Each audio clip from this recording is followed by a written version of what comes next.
Oke cuy, ketemu lagi kita di channel Bukan Aput. Oke cuy, kali ini kita akan merangkum cerita dari salah satu film yang unik banget. Film dengan genre komedi kriminal ini berjudul Going in Style. Film yang dirilis tahun 2017 ini disutradarai oleh Zach Braff dan ditulis oleh Theodore Melfi. Film ini bukan kaleng-kaleng nih cuy, karena film ini dibintangi oleh Michael Caine, Albert Arkin, dan aktor terkenal Morgan Freeman. Film dengan tema perampokan ini menurut saya unik banget nih cuy. Dimana biasanya ketika film-film dengan tema perampokan bank dilakukan oleh para penjahat yang keren-keren, film ini ternyata menampilkan 3 orang kakek buyut yang sudah tua yang nekat merampok bank demi mendapatkan hak mereka kembali. Oke, tanpa babi but cerat-ceritrot, langsung aja kita simak rangkuman ceritanya. Oke cuy, film ini diawali dengan adegan di mana mbah buyut kita yang pertama, yaitu Mbah Jo Harding, sedang mendatangi sebuah bank yang bernama WSB Bank. Diceritakan Mbah Jo tengah kecewa dengan pihak bank karena rumahnya yang akan disita karena sebuah sistem curang yang dilakukan oleh Chuck, seorang konsultan bank di sana. Dan ketika Mbah Jo tengah berdebat dengan Chuck untuk memperjuangkan rumahnya, tiba-tiba datanglah 3 perampok yang dengan cepatnya menguasai seluruh gedung. Dengan ancaman senjata api, para perampok pun dengan mudah menggasak seluruh uang yang ada. Di tengah suasana yang mencekam, seorang perampok pun kemudian mendatangi ruangan di mana Mbah Jo dan Chuck berada. Karena ketakutan, Mbah Jo pun tanpa diminta kemudian menawarkan sejumlah uang kepada perampok yang diketahui memiliki sebuah tato samurai di lehernya. Namun tanpa diduga-duga, perampok yang mengetahui Mbah Jo adalah korban dari sebuah sistem curang dari bank tersebut kemudian menolak tawaran dari Mbah Jo. Bahkan perampok tersebut justru mengambil uang milik Chuck, si konsultan korup yang ketakutan sampai kepoyoh-poyoh ngompol di celana. Dan tak berselang lama, para perampok yang telah berhasil merampas uang jutaan dolar pun kemudian meninggalkan bank tersebut. Adegan berikutnya, kita diperlihatkan Mbah Jo sedang memberikan kesaksian kepada petugas polisi bernama Agen Hammer. Di sana, Mbah Jo pun memberikan sebuah petunjuk tentang sebuah tato di leher salah satu perampok yang dia lihat. Mbah Jo pun kemudian meninggalkan kantor polisi dengan dijemput oleh anaknya yang bernama Rahel dan cucu kesayangannya yang bernama Brooklyn. Berikutnya, kita kemudian dikenalkan kepada Mbah Willy dan Mbah Albert. Keduanya merupakan sahabat sekaligus rekan kerja Mbah Jo ketika masih aktif bekerja di sebuah perusahaan yang bernama Wessler Steel. Diketahui setelah pensiun, mereka bertiga masih sering berkumpul untuk menghabiskan waktu bersama sembari menunggu uang pensiun yang cair setiap bulannya. Jadi bisa disimpulkan uang pensiun merupakan satu-satunya sumber penghasilan mereka untuk hidup sehari-hari. Dan ketika tengah ngobrol, Mbah Jo, Mbah Willy, dan Mbah Albert tiba-tiba mendapatkan sebuah surat panggilan di mana mereka diminta untuk menghadiri rapat di perusahaan tempat di mana dulu mereka bekerja. Diketahui rapat tersebut akan membahas masa depan perusahaan Wessler Steel. Waduh. Keesokan harinya, betapa terkejutnya seluruh karyawan termasuk trio Mbah Buyut kita mengetahui bahwa dikarenakan biaya operasional yang tinggi, perusahaan mereka akan berpindah produksi ke negara lain. Dengan sepihak, diputuskan gaji para karyawan pun tak dibayarkan. Dan yang lebih mengejutkan adalah dana pensiun untuk para pensiunan pun ditiadakan. Gila. Setelah pemutusan dana pensiun, lambat laun kondisi keuangan Mbah Jo, Mbah Willy, dan Mbah Albert pun terlihat semakin memburuk. Mbah Jo mulai panik karena surat peringatan penyitaan rumah telah dikirimkan oleh pihak bank. Mbah Willy pun juga menghadapi kenyataan pahit di mana penyakit ginjalnya semakin memburuk. Dia pun diminta oleh dokter untuk segera mencari donor ginjal yang sudah pasti sangat mahal. Dan hal serupa pun juga dialami oleh Mbah Albert, yang dengan terpaksa harus menjadi guru les saksofon untuk menyambung hidup. Namun, meskipun sama-sama sedang mengalami masa-masa sulit, Mbah Jo, Mbah Willy, dan Mbah Albert masih terlihat kompak untuk berkumpul bersama. Seperti yang terlihat ketika mereka sedang merayakan ulang tahun Mbah Willy di sebuah kafe panti jompo. Mbah Jo dan Mbah Albert pun sempat memberikan Mbah Willy sebuah kado ulang tahun berupa jam tangan yang terdapat foto cucu kesayangan Mbah Willy yang bernama Kay. Mbah Willy pun bersyukur di saat seperti ini masih ada 2 sahabat yang setia menemaninya. Namun jangan kaget saudara-saudara, di tengah makan malam bersama sahabatnya, Mbah Jo tiba-tiba mengatakan bahwa saya pikir saya akan merampok bank. Mbah Willy dan Mbah Albert yang merasa sahabatnya sedang bercanda pun kemudian tertawa mendengar apa yang Mbah Jo ucapkan. Hingga pada akhirnya, Mbah Jo pun curhat bahwa dia sedang membutuhkan banyak uang karena rumahnya akan disita dalam tempo 30 hari. Dan dengan kondisi keuangan yang sulit seperti sekarang, apa yang barusan dia ucapkan untuk merampok bank bukanlah sebuah lelucon. Dia pun turut serta mengajak 2 sahabatnya untuk melakukan tindakan kriminal tersebut. Mbah Jo berpikir bahwa jikalau mereka gagal, tak akan ada ruginya bagi mereka. Bahkan menurut Mbah Jo, jikalau mereka tetap tertangkap dan dipenjara, kehidupan di dalam penjara pun dinilai tidak akan jauh berbeda mengingat usia mereka yang sudah tua. Bergurau. Berhari-hari lewat telepon, Mbah Jo terus meyakinkan 2 sahabatnya untuk merampok bank bersamanya. Ya meskipun Mbah Albert tetap menolak, namun sepertinya Mbah Willy mulai menyetujui rencana dari Mbah Jo. Mbah Willy merasa tidak ada salahnya untuk mencoba, apalagi dirinya sangat membutuhkan uang untuk mendapatkan ginjal dan tentu untuk berkumpul lagi bersama keluarganya yang jauh. Hingga akhirnya PKKMB alias Perkumpulan Kakek-Kakek Merampok Bank pun dimulai. Sebelum ke misi utama mereka, sebagai latihan plus gladi bersih, pada suatu hari Mbah Jo dan kawan-kawan memutuskan untuk mencuri beberapa bahan makanan di sebuah supermarket. Di sana kedua mbah-mbah yang sudah buyutan ini mencoba menjadi pengutil dengan didukung oleh Mbah Albert yang terlihat masih tidak setuju dengan tindakan kriminal ini. Di dalam supermarket dengan menggunakan topi dan kacamata hitam layaknya setelan khas penjahat, Mbah Jo dan Mbah Willy pun mulai beraksi. Di sana dengan nekatnya mereka mencuri bahan-bahan makanan yang ada di dalam supermarket yang cukup ramai. Berikutnya Mbah Albert yang terlihat khawatir dengan dua sahabatnya pun kemudian memutuskan untuk menyusul ke dalam supermarket. Berniat akan menghentikan dua sahabatnya sebelum ketahuan petugas keamanan, Mbah Albert justru bertemu dengan Anne, nenek dari Ezra, bocah yang belajar saksofon kepada Mbah Albert. Dan Anne ternyata bekerja di supermarket tersebut. Anne pun nampak menyukai dan terus menggoda Mbah Albert. Buset deh, ini bukan cinta monyet lagi ini, tapi cinta Godzilla. Berikutnya kita diperlihatkan adegan di mana dengan gebleknya, duet mbah-mbah pengutil sedang melancarkan aksinya. Meskipun hampir ketahuan oleh petugas keamanan supermarket, Mbah Jo dan Mbah Willy ternyata sukses memasukkan makanan yang sudah mereka curi ke dalam jas dan celana yang mereka pakai. Setelah merasa cukup, mereka pun bergegas meninggalkan supermarket tersebut. Ketika Mbah Jo dan Mbah Willy hampir berhasil menjalankan misi gladi bersihnya, ternyata petugas keamanan menyadari perbuatan Mbah Jo dan Mbah Willy, kemudian mengejar mereka berdua. Ketika melarikan diri mengetahui Albert tidak berada di dalam mobil, dengan koplaknya Mbah Jo kemudian nekat membegal sebuah kursi roda otomatis milik Mbah Sri yang kebetulan sedang memasukkan belanjaan ke dalam bagasi mobil. Layaknya film Fast Furious tahun 65, aksi kejar-kejaran pun tak terhindarkan. Mbah Jo terus menghindari kejaran petugas keamanan dengan menggunakan kursi roda otomatisnya yang super duper lambat. Tak mau kalah, Mbah Willy yang digonceng di depan pun kemudian melemparkan bahan makanan untuk mengganggu petugas keamanan yang mengejarnya. Dan ketika misi melarikan diri mereka hampir berhasil, tiba-tiba datanglah bus sumber selamat jurusan New York Pasar Kliwon yang tiba-tiba melintas di depan mereka. Tak mau mati konyol, Mbah Jo kemudian menginjak rem, membanting setirnya ke kanan, mengempot, dan boom! Alhamdulillah, Mbah Jo dan Mbah Willy berhasil selamat. Namun, apesnya, mereka pun tertangkap oleh petugas keamanan supermarket. Singkat cerita, akhirnya Mbah Jo, Mbah Willy, dan Mbah Albert disidang oleh kepala supermarket. Di sana kepala supermarket betul-betul tidak percaya dengan apa yang sudah trio mbah-mbah koplak ini lakukan. Mulai dari acara kejar-kejaran dengan petugas menggunakan kursi roda otomatis, sampai nekat memasukkan daging babi utuh ke dalam celana. Sempat berpikir akan masuk penjara lebih awal, untunglah kepala toko yang baik hati akhirnya mau memaafkan apa yang sudah dilakukan oleh Mbah Jo, Mbah Willy, dan Mbah Albert. Dengan peringatan agar mereka tidak mencuri lagi, mereka pun akhirnya dibebaskan. Adegan berikutnya ternyata pengalaman tertangkap ketika sedang mengutil barang di supermarket sama sekali tidak membuat trio mbah-mbah ini patah semangat. Justru ketika sedang membaca koran pagi, ketiga mbah-mbah ini semakin terbakar semangatnya untuk merampok WSB Bank. Bagaimana tidak, lewat koran pagi tersebut, akhirnya trio mbah-mbah ini menyadari bahwa uang pensiun mereka yang ditiadakan dan disitanya seluruh aset Wessler Steel tempat mereka pernah bekerja, ternyata karena ulah jebakan sistem korup siapa lagi kalau bukan dari WSB Bank.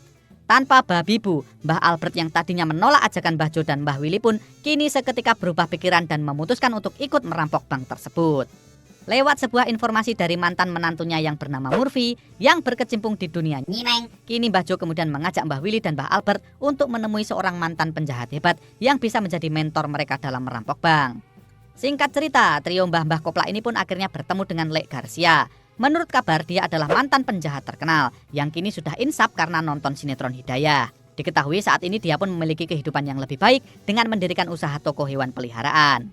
Bertemu secara diam-diam di tokonya dengan menawarkan pembagian hasil rampokan 25% kepada Lek Garcia, Mbah Jo dan kawan-kawan pun akhirnya berhasil membujuknya untuk memberikan mereka kursus pelatihan dasar dalam merampok bank yang baik dan benar. Di bawah tangan dingin Lek Garcia sang mantan penjahat terkenal, dengan sisa waktu 20 hari, Mbah Jo dan kawan-kawan pun mendapatkan pelajaran khusus tentang tata cara dalam merampok bank. Mulai dari survei lokasi, identifikasi sasaran, berlatih mencuri mobil, hingga pendidikan jasmani untuk mendukung kebugaran fisik mereka yang sudah tua renta. Berikutnya, dengan sangat cerdik, tak lupa Lek Garcia pun meminta trio Mbah Buyut ini untuk membuat sebuah alibi kuat agar mereka bisa lolos dari tangkapan polisi. Dan betul saja, hari Rabu tanggal 15 Maret, hari di mana mereka akan merampok sebuah bank, ternyata sengaja dipilih karena bertepatan dengan hari penggalangan dana panti jompo. Benar-benar jenius. Dan setelah 20 hari mempersiapkan diri, akhirnya hari perampokan pun tiba, saudara-saudara. Di tengah acara penggalangan dana panti jompo, dengan ratusan orang tua dengan kaos berwarna kuning, Mbah Jo, Mbah Willy, dan Mbah Albert pun mulai berbaur dalam acara yang sangat meriah tersebut. Dengan sangat cerdik, sesuai dengan petunjuk dari Lek Garcia sang mantan penjahat terkenal, pukul 2.14 siang, trio Mbah Buyut kemudian mulai melancarkan aksinya. Pertama, Mbah Jo memulai alibi dengan berpindah tugas ke penjaga tiket. Berikutnya, Mbah Albert yang tadinya menjaga kedai permen kapas, kemudian pamit pergi ke toilet dengan sebelumnya meminta Mbah Milton yang sudah pikun untuk menggantikan posisinya. Dan yang terakhir, Mbah Willy yang menjadi Frankenstein untuk menakuti anak-anak, kemudian dengan mudah meninggalkan wahana rumah hantu tanpa diketahui. Dalam sekejap, tepat di jam 2.30 siang, menggunakan sebuah bus umum yang sudah disiapkan sebelumnya, Mbah Jo, Mbah Willy, dan Mbah Albert pun siap menuju WSB Bank untuk merampok uang. Di dalam bus, Mbah Jo pun sempat memberikan senjata dengan peluru hampa kepada dua sahabatnya. Mbah Jo tidak mau ada orang lain yang harus terluka karena perbuatan mereka. Dan akhirnya, momen terpenting dalam perjalanan hidup mbah-mbah ini pun tiba, saudara-saudara. Dengan memakai topeng dan estimasi waktu hanya 2 menit saja, layaknya para profesional, Mbah Jo, Mbah Willy, dan Mbah Albert pun dengan sekejap berhasil melumpuhkan WSB Bank dengan sebuah tembakan peringatan. Dan tanpa diduga-duga, Mbah Albert yang tadinya tidak setuju dengan perampokan ini justru terlihat paling bersemangat. Dia pun berhasil menakut-nakuti pihak keamanan dengan gertakannya yang nampak seperti perampok sungguhan. Tanpa menyia-nyiakan waktu, Mbah Jo dan Mbah Willy pun kemudian bergegas menjarah uang dari bank yang selama ini menzolimi mereka. Namun sayang sekali, ketika semua nampak berjalan sesuai dengan rencana, tiba-tiba di tengah suasana bank yang mencekam, seorang gadis kecil kemudian menawarkan sebuah boneka untuk Mbah Willy yang kebetulan berada di dekatnya untuk menjarah uang. Dan benar saja, Mbah Willy yang memang menyayangi anak-anak kemudian menghampiri anak kecil tersebut dan menolak secara lembut tawaran darinya. Mbah Willy pun bilang bahwa dia juga memiliki cucu yang cantik seperti dirinya. Dan dari sini, sebuah tragedi pun terjadi, saudara-saudara. Menganggap para perampok lengah, seorang karyawan bank kemudian menekan sebuah alarm sunyi untuk memanggil polisi. Dan benar saja, mendapatkan sinyal alarm tersebut, para pasukan polisi pun bergegas menuju WSB Bank. Kini, trio Mbah Buyut hanya memiliki waktu kurang dari 1 menit saja untuk melarikan diri. Ketika akan melarikan diri, tiba-tiba Mbah Willy jatuh tersungkur karena penyakit ginjalnya yang kambuh dan topeng yang sepertinya membuatnya sesak nafas. Melihat Mbah Willy menderita, berniat ingin menolongnya, gadis kecil tersebut kemudian secara refleks mencoba untuk membuka topeng yang dipakai oleh Mbah Willy. Untunglah, sesaat sebelum CCTV berhasil mengenali wajahnya, Mbah Jo kemudian datang menyelamatkan Mbah Willy. Namun, di saat Mbah Willy berterima kasih kepada si gadis kecil karena telah menolongnya, gadis kecil tersebut ternyata sempat melihat sebuah jam tangan dengan foto seorang anak kecil di tangan Mbah Willy. Waduh, bisa gawat ini. Dengan terlebih dahulu mengerjai cak si konsultan bank yang korup sampai kepuyuh-puyuh karena ngompol untuk yang kedua kalinya, Mbah Jo, Mbah Willy, dan Mbah Albert pun kemudian berhasil meninggalkan WSB Bank dengan sempurna. Singkat cerita, layaknya film-film pada umumnya, petugas polisi pun datang terlambat dan kehilangan jejak Mbah Jo dan kawan-kawan yang dengan lihainya berpencar setelah aksi perampokan yang mereka lakukan. Bahkan petugas polisi pun mengira bahwa perampokan ini dilakukan oleh orang-orang profesional yang masih sangat muda. Adegan berikutnya, di tengah perayaan kesuksesan mereka merampok bank untuk mengambil hak mereka kembali, akhirnya Mbah Jo dan Mbah Albert pun menyadari bahwa kesehatan Mbah Willy tengah berada dalam bahaya. Mbah Willy yang menderita sakit ginjal kronis pun kemudian dilarikan ke rumah sakit karena kondisinya yang kritis. Dan dia pun harus segera mendapatkan donor ginjal untuk bisa terus bertahan hidup. Di sisi yang lain, kita juga diperlihatkan adegan di mana ternyata FBI dan kepolisian terus melakukan penyelidikan atas tindak perampokan WSB Bank. Hingga akhirnya sebuah petunjuk pun ditemukan oleh pihak kepolisian. Lewat laporan kepala supermarket yang merasa melihat ada kesamaan gerak-gerik pelaku dengan insiden pencurian barang oleh komplotan mbah-mbah di tempatnya beberapa waktu yang lalu, polisi pun kini mulai mengarahkan penyelidikan kepada Mbah Jo, Mbah Willy, dan Mbah Albert. Dan benar saja, dengan waktu yang singkat, satu persatu polisi pun akhirnya mengamankan Mbah Jo, Mbah Willy, dan Mbah Albert. Dan di kantor polisi mereka pun akhirnya diinterogasi. Secara mengejutkan, layaknya sudah siap meladeni tanya jawab pihak penyidik, dengan lihainya, sesuai dengan latihan sebelumnya, Mbah Jo, Mbah Willy, dan Mbah Albert pun kemudian menunjukkan alibi yang sudah mereka siapkan dengan matang. Mulai dari Mbah Jo yang mengatakan bahwa di jam terjadinya perampokan, dirinya mengaku masih bekerja sebagai penjaga tiket. Padahal yang terjadi sebenarnya adalah Mbah Jo hanya meminjamkan topi yang dia pakai kepada temannya yang bernama Tony agar dia terlihat seperti dirinya. Berikutnya, Mbah Willy juga turut menyampaikan alibi kuatnya agar tak dicurigai sebagai salah satu perampok bank. Di sana, Mbah Willy menyampaikan bahwa saat perampokan terjadi, dirinya sedang menjadi hantu untuk menakuti anak-anak. Padahal pada kejadian sebenarnya, dia bertukar kostum dengan rekannya dan meninggalkan rumah hantu dengan kostum yang berbeda.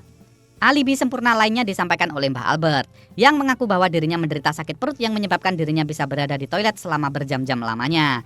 Padahal yang dia lakukan adalah mengunci toilet dari dalam, kemudian keluar lewat pintu tersembunyi di belakang toilet yang tidak terekam CCTV. Setelah berhasil merampok bank, Mbah Albert pun dengan sukses menghancurkan barang bukti dan kembali melalui toilet di mana dia masuk. Sungguh sangat meyakinkan. Meskipun semua petunjuk yang polisi dapatkan tidak mampu mematahkan alibi Mbah Jo, Mbah Willy dan Mbah Albert, namun ternyata agen Hammer masih menyimpan kecurigaan kepada trio mbah-mbah ini. Dia masih sangat yakin bahwa merekalah tersangka utama kasus perampokan WSB Bank, meskipun mereka adalah kakek tua renta. Hingga akhirnya sebagai pembuktian terakhir, Mbah Jo, Mbah Willy dan Mbah Albert pun kemudian diajak ke suatu tempat untuk membuktikan apakah benar mereka bukanlah orang yang bertanggung jawab atas tindakan kriminal perampokan WSB Bank. Di sebuah rumah sakit di mana Mbah Willy dirawat, akhirnya petugas polisi mengumpulkan sejumlah kakek-kakek yang dicurigai sebagai tersangka atas kasus perampokan WSB Bank. Dan betapa terkejutnya Mbah Jo, Mbah Albert dan Mbah Willy mengetahui bahwa ternyata polisi sudah mendatangkan saksi terakhir. Siapakah dia? Boom! Dia adalah gadis kecil yang sempat berbicara dengan Mbah Willy. Perlu kita ketahui ya, gadis kecil ini adalah satu-satunya saksi yang sempat berbicara dan melihat sekilas wajah Mbah Willy ketika sedang merampok bank. Waduh, gawat. Sambil didampingi agen Hammer, gadis kecil ini pun mulai menghampiri dan mengingat-ingat suara dan wajah perampok yang sempat berbicara dengannya. Wajah penuh kekhawatiran pun sontak terlihat di wajah Mbah Jo, Mbah Albert, dan tentu saja Mbah Willy yang berada di akhir barisan. Singkat cerita, gadis kecil yang membawa boneka tersebut pun akhirnya sampai di orang terakhir dalam barisan. Ya, dia berhenti tepat di hadapan Mbah Willy yang diam tak berbicara. Gadis kecil tersebut nampak memperhatikan wajah Mbah Willy yang sepertinya pernah dia lihat sebelumnya. Dan di sana pun akhirnya gadis kecil tersebut juga melihat kembali sebuah jam tangan di mana di situ ada foto anak kecil sama seperti apa yang dipakai oleh sang perampok. Merasa sudah menemukan petunjuk, akhirnya gadis kecil tersebut pun menarik jas agen Hammer untuk menyampaikan sesuatu. Lalu, apakah yang disampaikan gadis kecil tersebut kepada agen Hammer? Tanpa disangka-sangka, gadis kecil tersebut bilang bahwa dia tidak menemukan orang yang dia cari. Wow, hal yang sungguh-sungguh di luar dugaan saudara-saudara. Gadis kecil yang jelas-jelas berbicara, melihat wajah dan sudah pasti mengingat jam tangan unik yang dikenakan Mbah Willy, ternyata mengatakan bahwa dia tidak menemukan perampoknya. Bahkan, secara mengejutkan, gadis kecil tersebut meyakinkan agen Hammer bahwa dia memiliki ingatan yang bagus. Dan dia benar-benar tak menemukan perampoknya di antara para kakek tua tersebut. Gila. Merasa mendapatkan keajaiban dan keberuntungan, Mbah Jo, Mbah Albert, dan Mbah Willy pun tersenyum lega ketika para polisi akhirnya melepaskan mereka bertiga. Saat agen Hammer mengantarkan pulang gadis kecil yang menjadi saksi perampokan tersebut, akhirnya kita mengetahui bahwa ternyata gadis kecil tersebut sengaja berbohong untuk melindungi Mbah Willy. Hal tersebut dikarenakan sebelum memasuki ruangan untuk mengenali pelaku perampokan, gadis kecil tersebut ternyata sempat bertemu dan mengenali Kay, cucu dari Mbah Willy yang fotonya ada di dalam jam tangan yang sempat dia lihat sebelumnya. Dari sini bisa disimpulkan bahwa gadis kecil tersebut tak mau memberitahu polisi karena dia yakin Mbah Willy adalah orang yang baik. Selain menolak tawaran bonekanya, gadis kecil tersebut yakin bahwa Mbah Willy adalah seorang kakek yang benar-benar menyayangi cucunya. Gila. Adegan berikutnya, ternyata kita kembali disuguhkan sebuah kejadian menarik nih cuy. Merasa sudah bebas dari kejaran polisi dan merasa bahwa misi yang mereka lakukan sudah selesai, Mbah Jo pun kemudian bertemu dengan Lek Garcia, si mantan penjahat terkenal. Di sana Mbah Jo ternyata bermaksud untuk memberikan jatah bagian Lek Garcia sesuai kesepakatan awal yaitu 25%. Namun, apakah yang terjadi? Lek Garcia ternyata menolak tawaran tersebut dengan bilang, "Aku tak mengambilnya darimu, sudah kewajiban yang muda untuk mengurus yang lebih tua." Wah, sebuah kata-kata yang tentunya pernah Mbah Jo dengar sebelumnya. Dan betul sekali saudara-saudara, Lek Garcia ternyata adalah perampok yang ditemui Mbah Jo ketika insiden perampokan WSB Bank yang pertama. Sambil terkejut, di sana Mbah Jo pun kemudian sempat bertanya kepada Lek Garcia tentang kemana tato yang ada di lehernya. Lek Garcia pun menjelaskan bahwa tato yang ada di lehernya bukanlah tato permanen. Dia sengaja membuat tato tersebut dan sengaja menunjukkannya kepada Mbah Jo agar polisi selalu terfokus pada penjahat yang memiliki ciri-ciri tersebut. Jadi, selama ini trio Mbah Buyut kita ternyata benar-benar dilatih oleh penjahat profesional sungguhan cuy. Gila. Di akhir film kita pun akhirnya diperlihatkan kehidupan trio Mbah Buyut kita yang berakhir bahagia. Mbah Willy akhirnya mendapatkan donor ginjal dari sahabatnya Mbah Albert. Mbah Jo pun kembali mendapatkan rumahnya kembali. Dan tentu saja Mbah Albert yang akhirnya menikah dengan Anne, nenek dari Ezra yang mencintainya.